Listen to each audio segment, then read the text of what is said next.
The grand hall of the Celestine Council glowed with the soft luminescence of 1,000 years of peace. Crystalline chandeliers floated above marble floors that had been polished to mirror-like perfection. Banners, representing 273 member species draped from the vaulted ceiling, their colors reflecting the united prosperity that had become the hallmark of galactic civilization. Elder Saravos stood alone at the observation deck, his aged carapace reflecting the distant starlight. 325 years had passed since the founding of the Council, 325 years of stability growth, and an increasingly comfortable complacency that troubled him deeply. His four eyes, each a different shade of amber, gazed into the void beyond the Council homeworld's atmosphere. Somewhere out there, beyond the carefully maintained borders, humanity was spreading. Still watching the skies, old friend. The melodic voice of Grand Consul Myria broke his contemplation. Her bioluminescent skin pulsed with the confidence that had won her the highest office in Council space. Saravos turned his mandibles, clicking softly in the traditional greeting of respect. "The wise observer watches most carefully when others feel safest," he replied. Myria laughed, the sound like crystal bells. "You've been saying that since we admitted the Trelkian Confederacy, and the Vosh, and the Meridian Collective. Your warnings yielded nothing but wasted resources and needless alarm." "The humans are different," Saravos insisted. "They evolved in isolation with no guiding hand. Their adaptability is unsettling." "It's precisely their adaptability that makes them valuable trading partners," Myria countered, gesturing to the assembled delegates who were filtering into the hall for the day's session. "Their art inspires their commerce and riches. Why focus on ancient wars they've left behind?" Saravos's exoskeleton creaked as he drew himself to his full height. "Because they never truly leave anything behind. They transform, they adapt, they absorb. And we know so little of their full capabilities." Myria's bioluminescence dimmed slightly, the only indication of her annoyance. "The Council votes today on their request for expanded transit rights. Your concerns are noted, Elder, but harmony requires trust." She moved away, greeting other delegates with practiced charm. Saravos watched her go, knowing his warnings would once again fall on deaf auditory receptors. The complacency of peace had dulled the Council's instincts. No one remembered the struggles that had forged their unity, or recognized the quiet threat that humanity's unchecked expansion might pose. 12 light-years away, aboard the human starship, Vanguard. Captain Leora Dane reviewed her mission parameters with characteristic thoroughness. Her dark hair was pulled back in a regulation knot, her uniform crisp, despite the lengthy journey from Earth. "Final approach to Council space in 36 hours, Captain," her first officer reported. Leora nodded, studying the star charts that displayed the complex political territories ahead. "Any response to our diplomatic packets?" "Formal acknowledgement only. They're deliberate in their communications." "They've had 1,000 years to perfect bureaucracy," Leora said with a small smile. "We'll respect their protocols. This mission is too important for impatience." She looked around at her hand-picked crew, the best minds Earth had to offer, charged with securing humanity's place among the stars. "Humanity's future depends on how we present ourselves. The Council controls access to resources we've only dreamed of. Let's show them we belong." In the adjacent laboratory, Dr. Malik adjusted delicate equipment designed to translate the subtle harmonic languages of core-word species. His dark eyes reflected the complex algorithms scrolling across his screens. "Fascinating," he muttered. "Their cultural transmission protocols are embedded with historical contexts going back centuries." Leora entered, watching him work. "Will we be able to communicate effectively?" "Better than they expect," Malik replied without looking up. "I've been studying intercepts for months. Their linguistic frameworks are elegant but predictable. They haven't evolved significantly in over 200 years. That predictability is our advantage," Leora said quietly. "But we show respect, Doctor. Always respect. On the fringe world of Rimar, Far from the splendor of the council, homeworld archivist Korun hunched over antiquated monitoring equipment. Rimar was a backwater, a place where council oversight was minimal and bureaucratic attention rare. It was precisely this neglect that had allowed Korun to maintain monitoring stations outside approved parameters. The archivist's multifaceted eyes narrowed as unusual patterns appeared on his screens. Energy signatures, transmission bursts. Something was moving out there beyond the borders, something that didn't match any registered council vessel. Anomalous signature detected, his system announced. Signal strength exceeds standard human capabilities by factor of 10.2. Korun's appendages flew across the control surfaces. Verify. Compare with archived human transmission patterns. Verified. 98.7% probability of human origin. Signal contains embedded quantum encryption consistent with human military protocols. Korun felt a chill run through his thorax. The humans were supposed to be primitive compared to council standards, resourceful yes, but technologically limited. This signal suggested otherwise. He hesitated only briefly before establishing a priority link to Elder Saravos. Council protocols demanded reporting through proper channels, but Korun had served with Saravos during the Vex incursion decades ago. He knew which voice needed to hear this first. Elder, he began, when the secure connection established. I have detected something concerning. Saravos listened intently as Korun detailed his findings. When the archivist finished, the Elder's voice was grave. Send me everything. Encrypt it to my personal codes. And Korun, be vigilant. The connection closed, and Korun returned to his monitors. The human signal had vanished as quickly as it had appeared, but its echoes remained in his databanks and in his growing sense of unease. Hours later, in his private chambers adjoining the Grand Hall, Saravos reviewed Korun's data with mounting alarm. The signal's sophistication suggested technological capabilities far beyond what humans had demonstrated in their limited interactions with council representatives.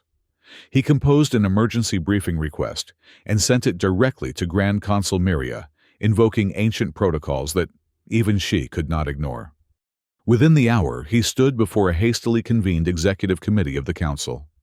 What urgency demands this disruption, Elder? Miria asked, her skin pulsing with barely contained irritation. Saravos projected Korun's findings into the center of the chamber. Evidence that we have dramatically underestimated human capabilities. A single, anomalous transmission. Councillor Trevok scoffed, his gill membranes fluttering dismissively. Hardly a reason for panic. Not panic, Saravos corrected. Prudence. We know precious little about a species we are about to grant expanded access to our territories.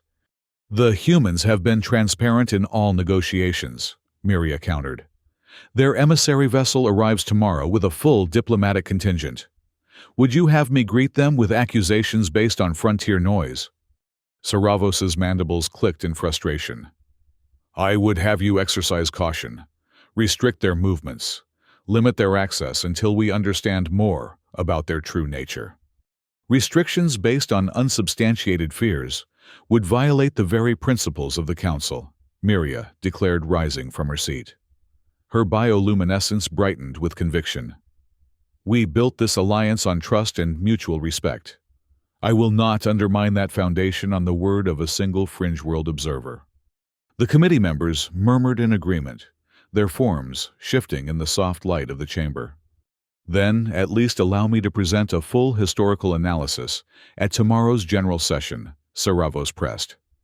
Let the Council see the pattern of human development, the speed with which they recover from setbacks, the hunger that drives their expansion. Miria hesitated, then nodded. That much I can grant. Present your analysis, Elder.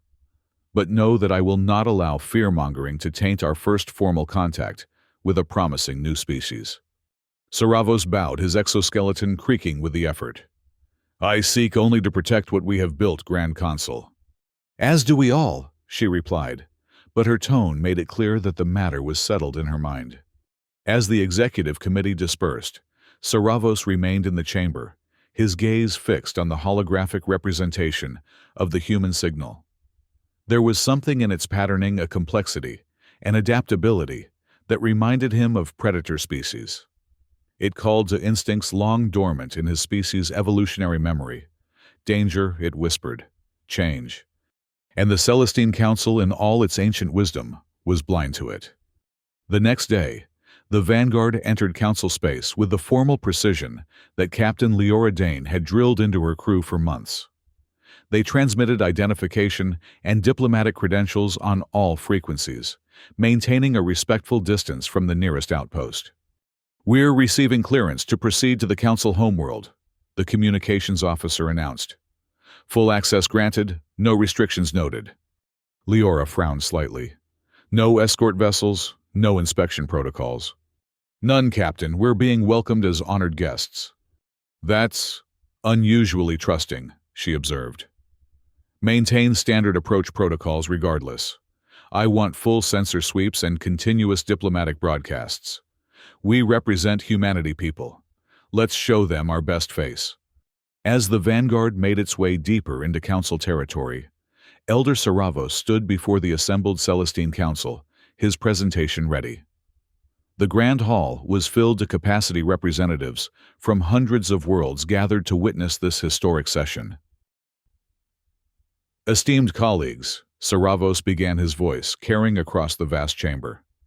"Before we welcome human representatives into our midst, I ask that you consider their history with clear eyes." The central display activated, showing a montage of human development that Saravos had compiled from archives and intercepts. Cities rising and falling, wars that scarred continents, technological leaps that compressed millennia of development into centuries. "Observe the pattern," he urged. "Where other species reach equilibrium, humans continue to surge forward. Where others seek harmony with their environment, humans reshape worlds to their preferences. Where others establish stability, humans thrive on disruption." Murmurs filled the hall as delegates observed the rapid progression of human civilization. "Most concerning," Saravos continued, "is their response to catastrophe." The display showed cities reduced to rubble by conflicts. Then the same locations rebuilt and expanded decades later. They do not merely recover, they emerge stronger, more adaptive, more ambitious. "You paint advancement as a threat," Miria interrupted from her central podium. Her bioluminescence pulsed with controlled intensity. "Is not the very purpose of the Council to foster progress through peaceful exchange?" Approving trills and clicks echoed through the chamber. "Progress within balance," Saravos countered. "Progress that respects natural limitations. The humans know no such restraint. And now, they bring their unchecked ambition to our borders." "What would you have us do?" Councillor Zhen of the Meridian Collective asked. "Reject their overtures. Isolate ourselves from a species that offers new perspectives, new technologies, new opportunities for cultural exchange." "I would have us proceed with caution," Saravos replied. "Establish clear boundaries. Monitor their activities within our space. Understand their capabilities before granting them unfettered access to our civilizations." Laughter rippled through the chamber, polite but dismissive. Saravos felt his mandibles tighten in frustration. Elder Saravos's concern for our collective security is noted and appreciated. Miria announced, her voice silencing the laughter. "But the Council has reviewed human contact protocols extensively. Their emissary vessel, Vanguard, has complied with every regulation. Their diplomatic communications have been transparent and respectful." She turned to address the full assembly. "I put forward that we welcome humanity's representatives with the full honors accorded to potential associates of the Celestine Council. All in favor?" A sea of appendages raised in affirmation. Even those species without limbs signaled agreement through bioluminescence or pheromone release. "All opposed?" Saravos raised his upper limbs in a gesture that felt increasingly futile. A scattered few joined him, mostly representatives of elder species, whose evolutionary memory retained caution as a survival trait. "The motion carries," Miria declared. The human delegation will be received with full diplomatic courtesy. No restrictions or special monitoring protocols will be implemented. She looked directly at Saravos, her expression softening slightly. Your concerns are part of our permanent record, Elder. Should any evidence emerge to validate them, the Council will reconsider its position. Saravos knew the political defeat when he saw it. He had done what he could. Now he would watch and wait and prepare for what he increasingly feared was inevitable. The reception for the human delegation was held in the Azure Gardens, a vast biodome adjacent to the council chambers. Genetically modified flora from 100 worlds created a symphony of color and fragrance, while anti-gravity platforms allowed delegates of all physiologies to mingle comfortably. Captain Leora Dane led her team with careful dignity, having exchanged her shipboard uniform for formal diplomatic attire. Dr. Malik accompanied her translation devices discreetly incorporated into their attire.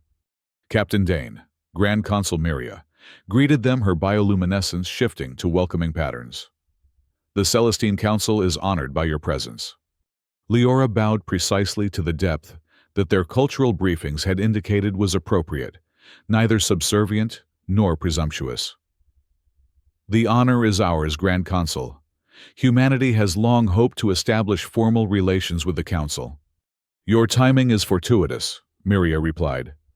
The Council is particularly interested in cultural exchange at this moment in our history.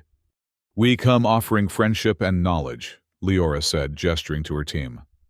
My xenolinguist Dr. Malik has prepared detailed cultural archives for your scholars. Malik stepped forward with a small, crystalline data storage device. We believe in transparency and mutual understanding, he said, his voice carrying the precise harmonics that council protocols demanded. From the edge of the gathering, Elder Saravos watched the exchange with growing unease. The humans moved with careful precision, their gestures and words exactly calibrated to council sensibilities. Too perfect, he thought. Too studied. They had prepared extensively for this moment, far more than most species approaching the council for the first time.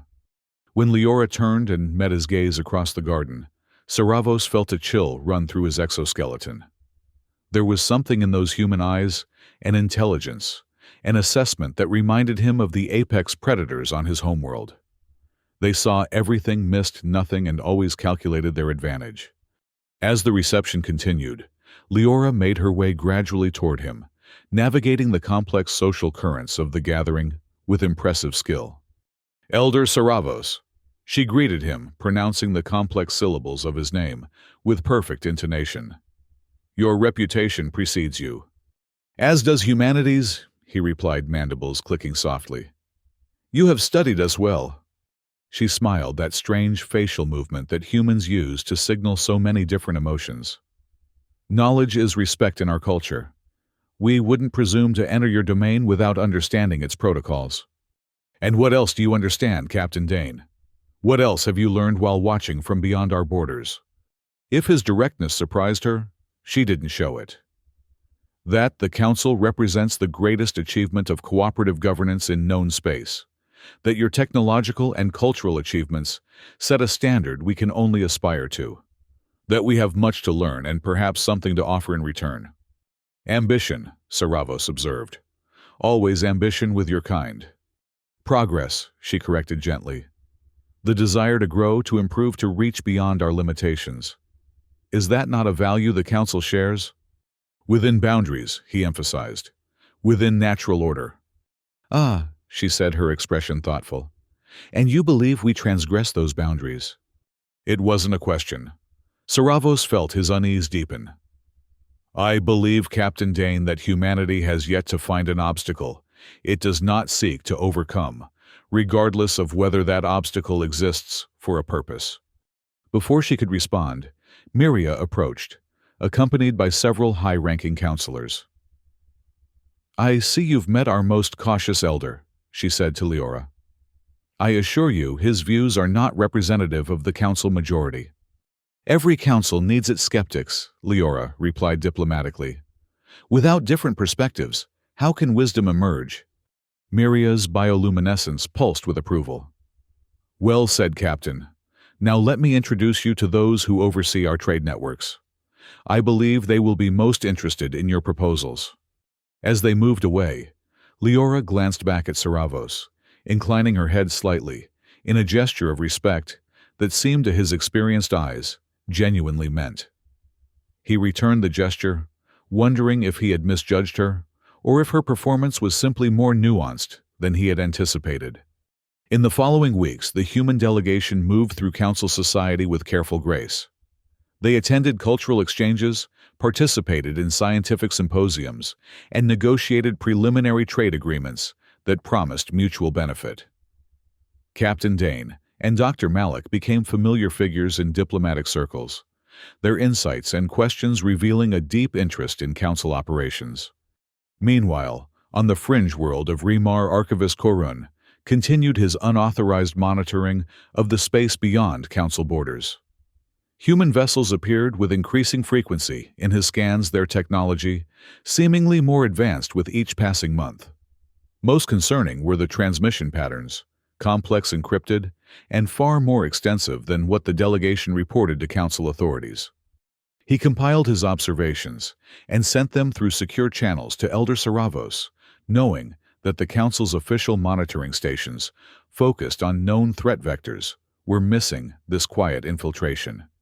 Saravos brought the evidence to Miria's attention repeatedly, only to be dismissed with increasing irritation. "These are trading vessels," she insisted, during one particularly heated exchange in her private chambers. "Of course they communicate with their homeworlds. Of course they utilize encryption, as do our own merchant fleets. They are expanding their presence systematically," Saravos argued, "establishing footholds at strategic junctions. Their technological signature evolves with each new contact." "Evolution is not aggression," Miria countered. "Humans have respected every regulation we've established. They've shared technological innovations freely. The medical advances alone have improved life quality on 17 member worlds." "Gifts that create dependency," Saravos warned. "Innovations that require human expertise to maintain. They are making themselves essential to our infrastructure." Miria's bioluminescence flashed with annoyance. "Enough, Elder. Your warnings were noted. They have been investigated. They have been dismissed by the full Council. I will not entertain these paranoid theories any longer." Saravos departed in frustrated silence, knowing that further argument would only entrench her position. The problem, he realized, was not merely Miria's stubbornness. It was the Council's growing affection for humanity's contributions. In the months that followed, human influence spread through Council space like a carefully cultivated vine. Their faster-than-light courier system revolutionized communication between distant worlds. Their adaptive terraforming pods accelerated habitability projects on frontier planets. Their art, music, and philosophy found eager audiences among species hungry for novelty after centuries of stable cultural exchange. On Remar and other fringe worlds, human trading posts grew into thriving settlements, where Council citizens mingled freely with Earth representatives. Cultural barriers eroded as commerce flourished. Even Elder Saravos found himself reluctantly impressed by the ingenuity of human creations and the seeming sincerity of their diplomatic overtures. Yet, beneath this harmonious surface, subtle shifts were occurring in the power dynamics of Council space.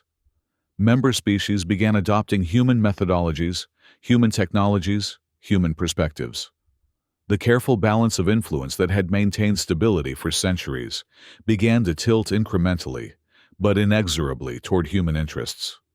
Saravos documented these changes meticulously, presenting his analyses at Council sessions with increasing urgency. His warnings were met with polite acknowledgement, at best outright mockery, at worst. "The Elder's xenophobia grows tiresome," Councillor Trevok declared during one contentious debate. "Humanity has proven itself a valuable associate. Their innovation accelerates our mutual progress." "Progress toward what end?" Saravos challenged. "Dependency on human systems, adoption of human values, the dissolution of our distinct cultural identities." Laughter rippled through the chamber. "Always the alarmist," Miria said with exaggerated patience. Humans comprise less than 0.1% of Council space population. Their influence exists because we value it, not because they impose it.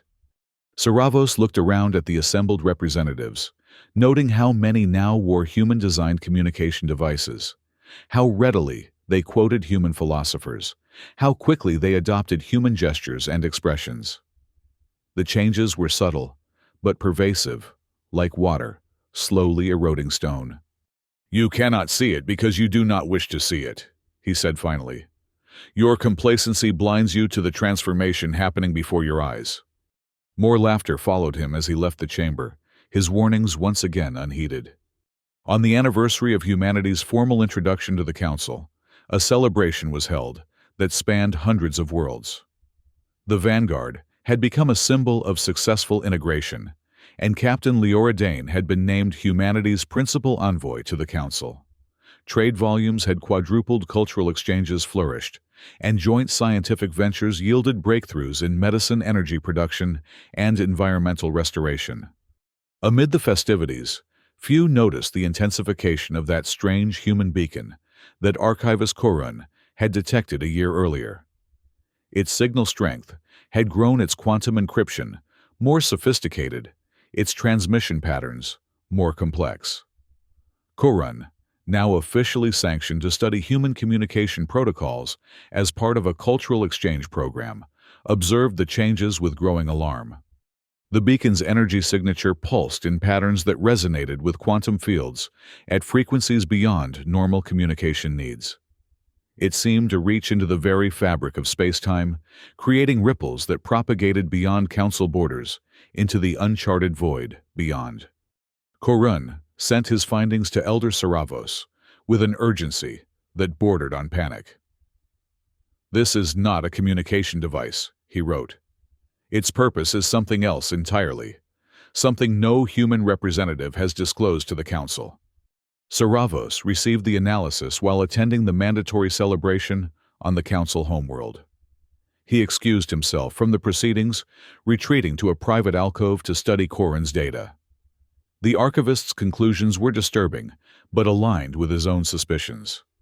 The humans were not merely communicating, they were probing, searching, perhaps even signaling into the unknown reaches of space. He composed an emergency alert to Miria, knowing she would likely dismiss it as yet another attempt to disrupt human-Council relations. Still, procedure demanded that he try one final time to sound the alarm before taking more drastic measures. Her response came quickly, and surprisingly requested his immediate presence in the Council's secure briefing chamber. Perhaps, at last, she was willing to listen. When he arrived, however, he found not only Miria, but Captain Dane and Dr. Malik waiting for him. Miria's bioluminescence pulsed with barely contained anger. "You have accused our human associates of operating unauthorized technology within Council space," she began, without preamble. "Technology with potentially dangerous capabilities. I thought it appropriate that they hear these accusations directly." Saravos felt his mandibles tighten with tension. This was not a security briefing. It was a public repudiation of his concerns. "The evidence speaks for itself," he said, projecting Korun's analysis into the center of the chamber. "This beacon operates far beyond the parameters of standard communication equipment." Leora stepped forward, her expression serious, but not defensive. "Elder Saravos, the beacon you've detected is part of our deep space research network. Its purpose is scientific. It measures quantum fluctuations in space-time that our physicists believe may lead to breakthroughs in faster-than-light travel." "Then, why was its existence and purpose not disclosed to the Council?" Saravos demanded. "It was," Miria interjected. "In the scientific cooperation agreement signed 6 months ago. Section 47, Appendix C clearly outlines human quantum research initiatives." Dr. Malik activated a display showing the relevant documentation. "The technical specifications were included in full," he added. "We have operated with complete transparency." Saravos scanned the documents, noting that while the beacon's existence was indeed mentioned, its full capabilities were obscured by technical jargon that few Council members would have fully understood. Transparency requires clarity, he argued. This document conceals the beacon's true power beneath impenetrable technical description. The description is precise and accurate, Mullick countered. If Council scientists found it difficult to interpret, they have only to ask for clarification. Which no one did, Miria pointed out, because unlike you, Elder, they do not approach every human initiative with suspicion and hostility. Saravos felt the political ground shifting beneath him. He had been outmaneuvered. The humans had secured technical approval for their beacon, while ensuring that its true nature remained obscure to all but the most specialized observers. The quantum resonance patterns suggest interaction with something beyond Council space, he persisted. Something you have not identified or explained. For the first time, he saw hesitation flicker across Leora's face. The quantum plenum is still poorly understood, she said carefully. Resonance patterns may emerge that were not anticipated in the initial research parameters. In other words, you don't know what you're signaling to, Saravos said flatly. You're reaching blindly into the void, calling to forces you don't comprehend. Enough. Miria's bioluminescence flashed with command authority. This session is concluded. Elder Saravos, you will cease these baseless accusations immediately. The human research program has been fully approved and will continue uninterrupted. She turned to Leora and Malik. On behalf of the Council, I apologize for this unwarranted scrutiny. No apology is necessary, Leora replied smoothly. Elder Saravos acts from concern for the Council's security. We respect his vigilance even when we believe it misplaced. The diplomatic response only heightened Saravos' suspicion. The humans were too perfect, too careful, too prepared for every challenge. As he left the chamber, he made a decision. Official channels had failed.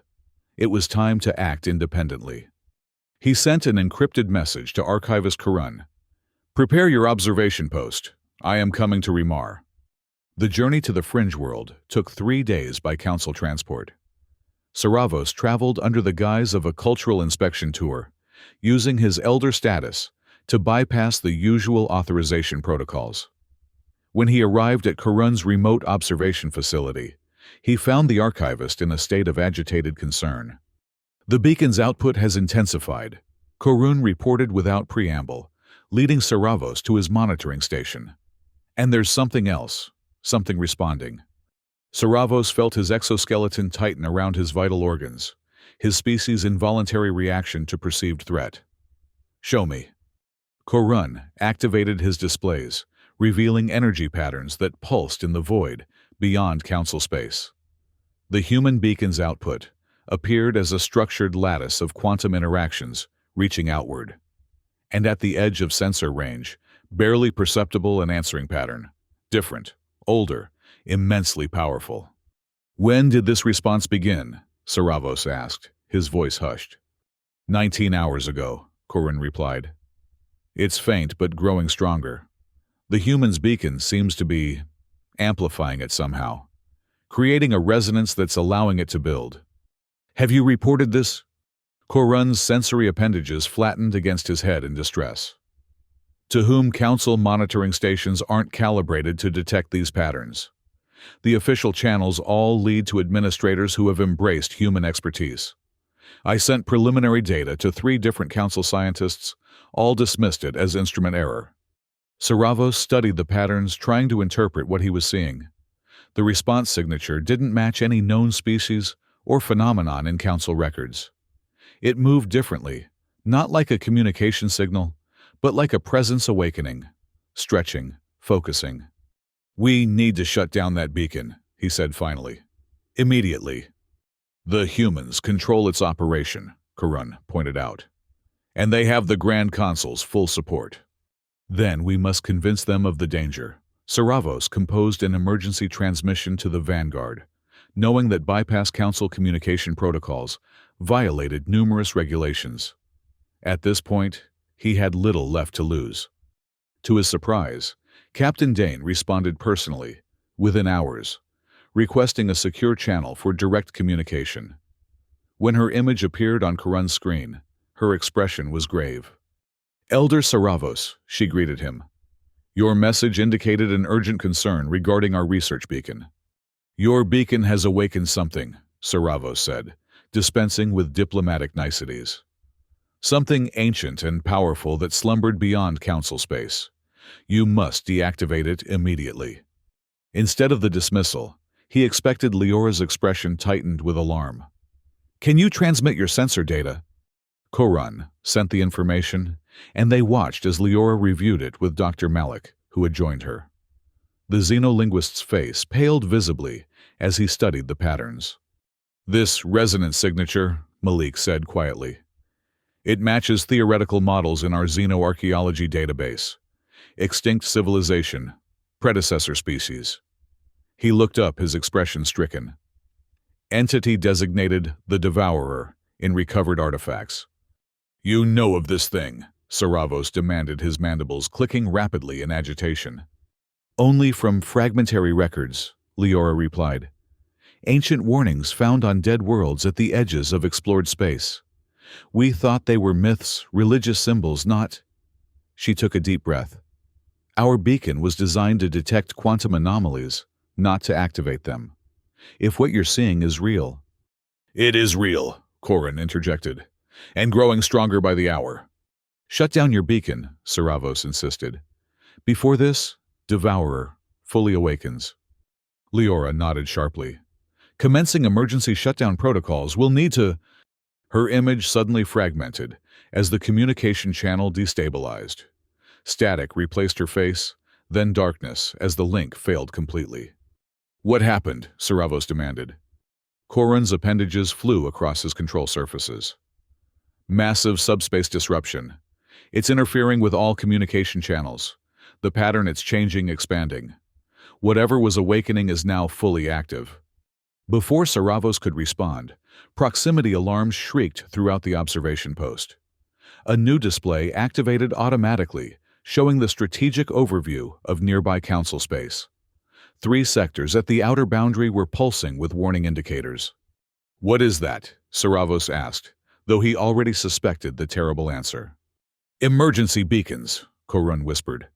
From Outpost Delta Colony Vex 9 and... He paused, his voice faltering. Miria's homeworld Luminara. Saravos felt a cold certainty settle in his ancient bones. Show me. The display shifted to real-time sensor feeds. Where 3 thriving council worlds had been, there was now absence. Not destruction, there were no debris fields, no radiation signatures, no remnants of civilization. The planets themselves remained, but every trace of sentient presence had simply vanished, as if erased from existence. Evacuation signals, Saravos asked, knowing the answer. None, Koran confirmed. No distress calls, no departing vessels.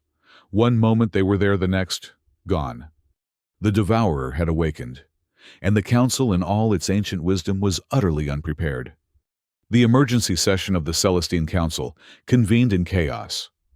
Representatives from hundreds of worlds crowded the Grand Hall, their voices raised in fear and accusation. Grand Consul Miria stood at the center, her bioluminescence dimmed to almost nothing, a sign of profound distress in her species. Order, she called repeatedly, but the panic had taken hold. 3 worlds gone in a single night. Billions of lives simply erased. The unthinkable had happened, and no one knew what to do next. When Elder Saravos entered the chamber, a path cleared before him. Whispers followed in his wake. He warned us, the delegates murmured. He foresaw this. He approached the central podium, where Miria acknowledged him with a nod that contained both permission to speak and the weight of her personal grief. Luminara had been her birthworld, home to her extended family lineage and much of her species' cultural heritage. Esteemed colleagues, Saravos began, his voice carrying across the now hushed chamber. What we face is an ancient entity, awakened by the quantum resonance of human technology. I have consulted with human specialists, who identify it as the Devourer, a cosmic intelligence that consumes not merely life, but the very information patterns of civilization. Angry murmurs rose from many delegations. The humans brought this upon us, shouted Counselor Trevok. "Their reckless experimentation has doomed us all." "We trusted them," another voice cried.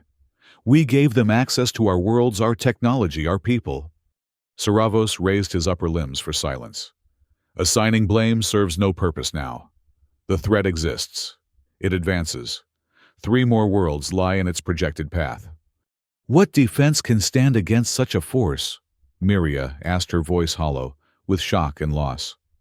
"If it can erase entire civilizations without warning, without trace—" "There may be a way," interrupted a new voice. Captain Leora Dane entered the chamber, accompanied by Dr. Malik. They had clearly traveled in haste. Their usual careful presentation was disheveled, their expressions grim. The hall erupted again, some calling for the humans' arrest, others demanding explanations, still others begging for solutions. Miria silenced them with a command override that pulsed painfully through the chamber's acoustic systems. "You will speak," she told Leora, her tone, making it clear that the future of human-council relations hung on what came next. Leora stepped to the center of the chamber, facing the assembled representatives, with unflinching directness. "The quantum beacon was designed for research, not contact," she began. "We had no knowledge of the Devourer's existence beyond fragmentary myths. But now that it has awakened, we believe we can use the same technology to track its movements, and potentially to disrupt its cohesion. Why should we trust human technology when it caused this catastrophe?" demanded a representative from the Corward colonies. "Because only the humans understand the quantum principles involved." Elder Saravos interjected, surprising himself as much as the council. "Their scientific development followed different paths from our own. What they awakened, they may also be able to confront." Dr. Malik activated a holographic display, showing complex quantum models. "The Devourer appears to be a distributed intelligence that exists partially in our space-time and partially in quantum substratum. It doesn't destroy civilizations, it absorbs them, integrating their information patterns into its own consciousness." "How does this help us?" Miria asked, her grief momentarily eclipsed by desperate hope. "Information absorption requires a coherent quantum link," Malik explained. "We believe we can disrupt that link using modified versions of our beacon technology. Not to destroy the Devourer, it's too vast for that, but to fragment its consciousness, forcing it to retreat." "This is theoretical," Leora admitted, "based on our preliminary analysis of its quantum signature. But it's the only approach we can suggest that might work against an entity of this nature." Silence fell across the chamber as the council delegates absorbed this information. The choice before them was stark trust, the same human innovation that had inadvertently caused the crisis, or face annihilation without resistance. It was Elder Saravos who broke the silence. "I have spent a year warning this council about human unpredictability," he said, his voice carrying the weight of vindication and sorrow in equal measure. "Now I find myself advocating for the very adaptability I feared. In the face of extinction, we must embrace new approaches, even those that challenge our established order." He turned to Miria. "I propose an unprecedented action, a joint council human response force, operating beyond standard protocols with full authority to confront this threat by any means necessary." Miria's bioluminescence pulsed, once a spark of her former strength returning. "Who would lead such a force?" Saravos indicated Captain Dane. "The humans understand the technology involved. Captain Dane has demonstrated both tactical acumen and diplomatic sensitivity. Let her command our vessels with council advisors to ensure our interests are represented." Miria looked at Leora for a long moment, then at the desperate faces of the council delegates. "The Grand Consul does not typically bring matters of existential threat to general vote," she said finally. "But these are unprecedented circumstances. I ask the Council, shall we entrust our survival to human innovation, guided by Captain Leora Dane, with Elder Saravos as Council liaison?" The vote was not unanimous. Fear and suspicion still ran deep, but the majority carried.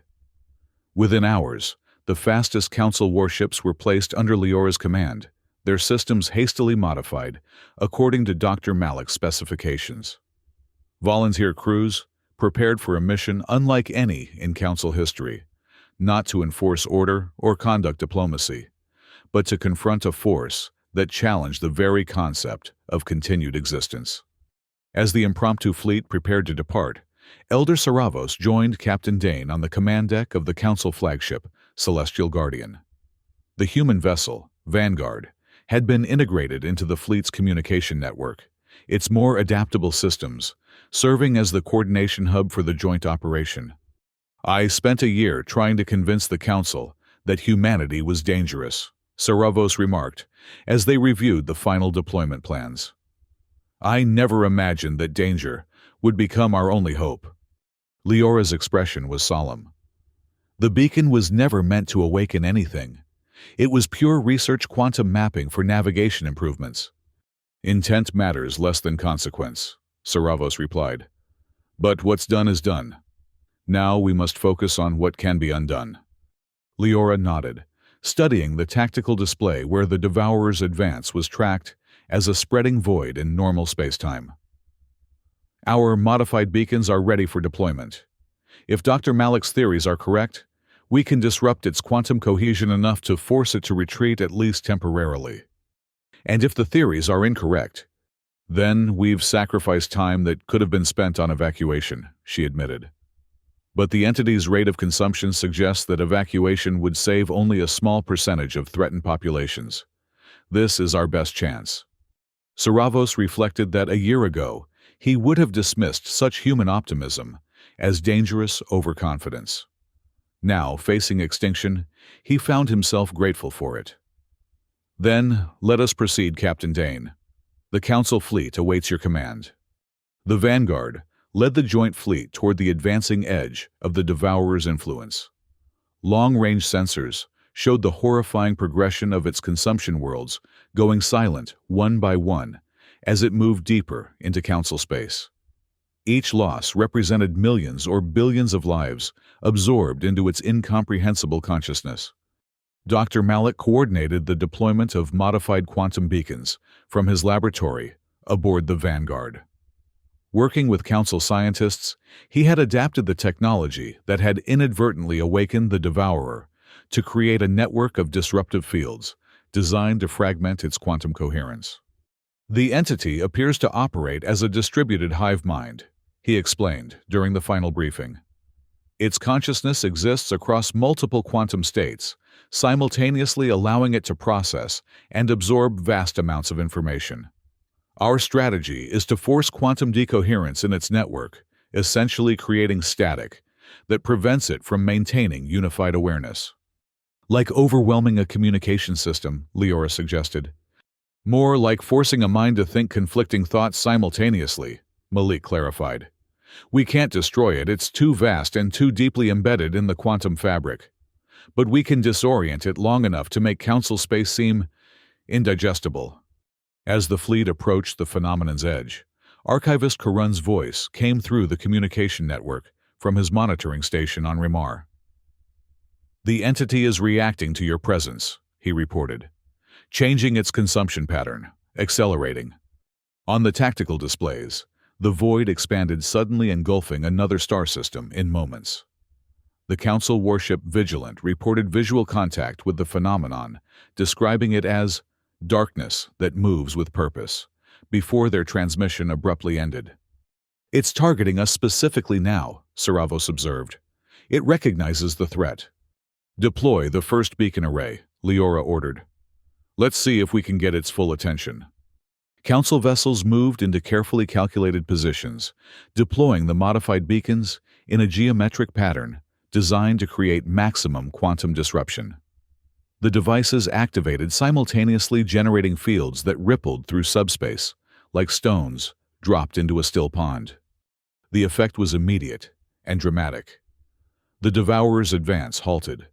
Its quantum signature fluctuated wildly, portions of its consciousness seemingly confused or disoriented. "It's working," Malik exclaimed, monitoring the readings from the Vanguard's sensors. "The disruption is A massive energy surge interrupted his analysis as the Devourer responded, not with retreat, but with focused attack. A beam of absolute darkness lanced through space, striking the Celestial Guardian, and passing through its advanced shields as if they didn't exist. Half the vessel simply vanished, the remaining portion spinning away, with emergency systems barely functioning. Evasive maneuvers, Leora commanded, as similar beams reached for other vessels in the fleet. Deploy the second and third beacon arrays immediately. The Council ships scattered their captains, executing maneuvers with disciplined precision, despite the unprecedented nature of the threat. The Vanguard moved directly toward the Devourer's manifested presence, deploying additional beacons as it went. "What are you doing?" Saravos demanded, watching from the damage control center, where he had been coordinating emergency responses. "The human vessel cannot withstand direct contact." "Creating a diversion," Leora replied through the comms. "The entity focuses its attention on perceived threats. If Vanguard presents itself as the primary danger, the rest of the fleet can deploy the remaining beacons more effectively." It was a suicide maneuver, placing her ship and crew directly in the Devourer's path, to give the Council vessels time to establish the full disruption network. Saravos felt a profound shift in his understanding of humanity in that moment. Their adaptability, their unpredictability, the very traits he had feared were now being turned against a common enemy, with no regard for personal survival. The Vanguard weaved through the Devourer's attacks, suffering damage, but maintaining its course. Each beacon it deployed added to the growing disruption field. The entity's cohesion began to waver more significantly, its attacks becoming erratic and dispersed. "Final array in position," reported the Council vessel, Luminary. Activating synchronized quantum feedback loop. The network of beacons pulsed in perfect harmony, creating a cascade effect that amplified their individual disruptions. The Devourer's manifestation in normal space began to fracture portions of its vast consciousness, forced into isolated quantum states that could no longer communicate effectively with the whole. "It's working," Malik's voice came through despite heavy interference. "The hive-mind connection is breaking down. It can't maintain cohesion under this level of quantum dissonance." The entity's attacks ceased abruptly. Its presence in normal space fluctuated, then began to contract. The void that had been expanding through Council space started to recede, pulling back from the worlds it had been approaching.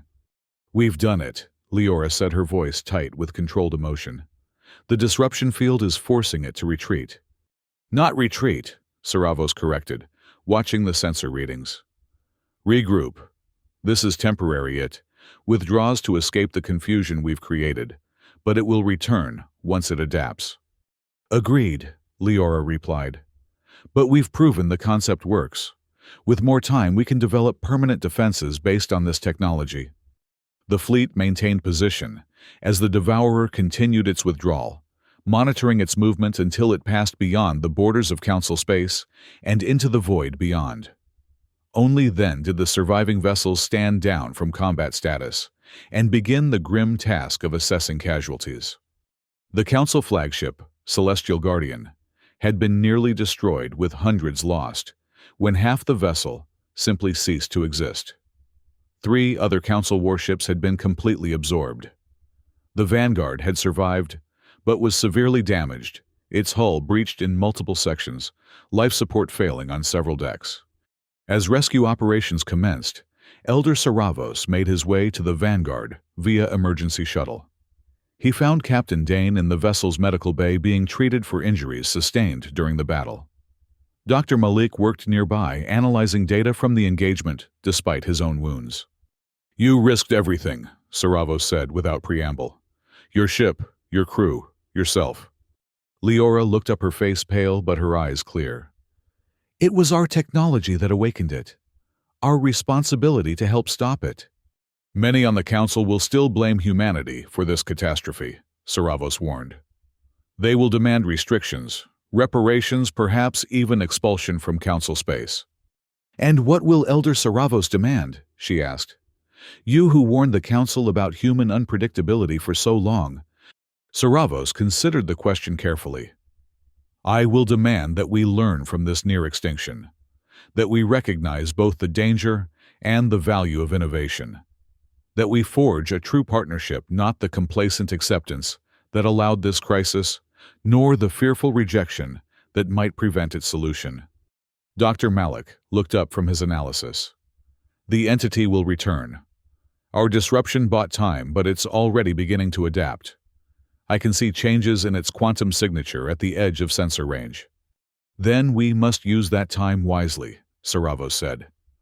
The Council has resources stability experience spanning 1,000 years.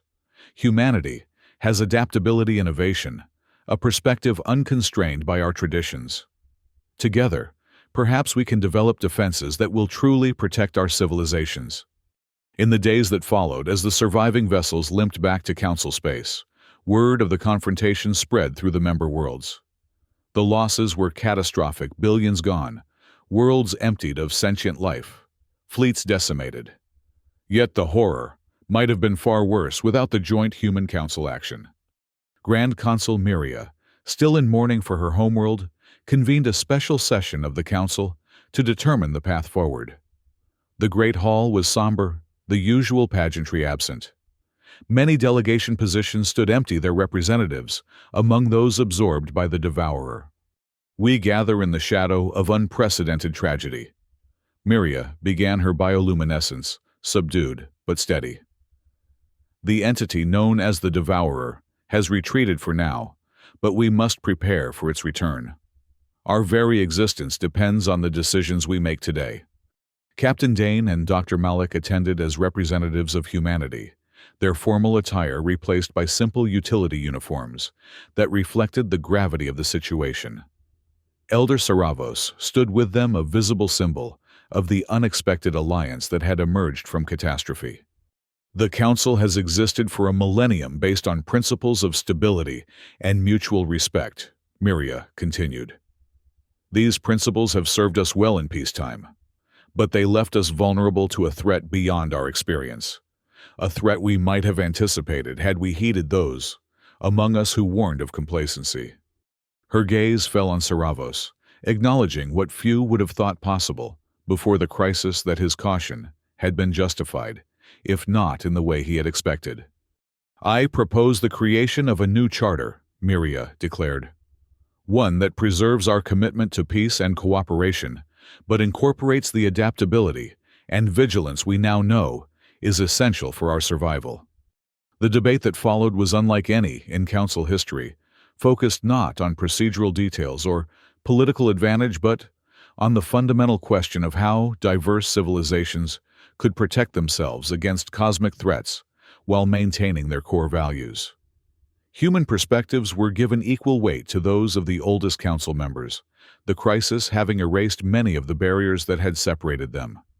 When the new charter was finally approved, its key provisions reflected this integration of philosophies, a defensive doctrine that incorporated human adaptability, a scientific exchange program that balanced innovation with ethical oversight, and a joint rapid response force capable of meeting unknown threats with both Council wisdom and human ingenuity. In a ceremony that would have been unimaginable a year earlier, Miria formally named Captain Leora Dane Humanity's ambassador to the Council, a position never before granted to a species so new to galactic society. You brought the danger, Miria said, as she conferred the honor, her voice carrying to all assembled. But you also brought the solution, and in doing so, you have earned not merely our forgiveness, but our respect. Leora accepted the appointment with characteristic grace, acknowledging both the honor and the responsibility it represented. Humanity comes to the Council not as conquerors or subjects, she said, but as partners in a universe more complex and dangerous than any of us fully comprehended. Together we will rebuild what was lost and defend what remains. Elder Saravos, watching from his position of honor, felt a complex emotion that his species had few words to describe, a mixture of vindication, sorrow, and cautious hope. His warnings had been justified, though not in the way he had anticipated. Humanity had indeed brought change and disruption to the Celestine Council, but now those very qualities might ensure its survival. In the months that followed, reconstruction began on the worlds spared from the Devourer's advance. The survivors mourned their losses while adapting to a new reality, one in which safety could never again be taken for granted, in which vigilance became as important as compassion. Dr. Malik and archivist Korun established a joint Human Council Academy dedicated to understanding and countering the Devourer and similar cosmic threats. Their research incorporated both human intuitive leaps and council methodical analysis, creating a hybrid approach that yielded discoveries neither culture could have achieved alone. The Vanguard, repaired and upgraded, became the flagship of a new defensive fleet that patrolled the borders of Council space. Captain Dane, balancing her diplomatic duties with strategic oversight, trained a new generation of officers, both human and Council, in the tactics that had proven effective against unprecedented threats. And at the edge of Council territory, where the Devourer had first manifested, a new beacon shone, not the unauthorized human research tool that had inadvertently awakened the entity, but a jointly maintained warning system designed to provide early detection of any quantum disturbances that might herald its return. Elder Saravos visited this outpost on the anniversary of the confrontation. Standing before the beacon's control center, staffed by a mixed crew of Council and human operators, he reflected on the journey that had brought them to this point. His fears about humanity had been both justified and transcended. Their unpredictability had indeed disrupted the Council's careful order, but that disruption had ultimately strengthened, rather than weakened, their collective civilization. "You were right to warn them about us," Leora said, joining him at the observation window. Her position as ambassador kept her primarily at the Council homeworld, but she made a point of visiting the frontier regularly. "And right to help them see our value when it mattered most." "I was right about the danger of complacency," Saravos replied, "but wrong to believe that stability alone could ensure our survival. The universe has ways of disrupting even the most carefully maintained order." They stood in companionable silence, watching as the beacon's energy patterns pulsed against the backdrop of stars, a constant reminder of vigilance and of the unexpected alliance that had emerged from catastrophe. "It will return," Saravos said finally. "Perhaps not in my lifetime, but eventually. The Devourer, or something like it." "And we'll be ready," Leora replied, the certainty in her voice neither arrogant nor naive, but the simple statement of a commitment shared across species and cultures. Together. The beacon pulsed once more, its light reaching into the darkness, not a challenge or a summons, but a declaration. Here we stand, together, vigilant in the dark,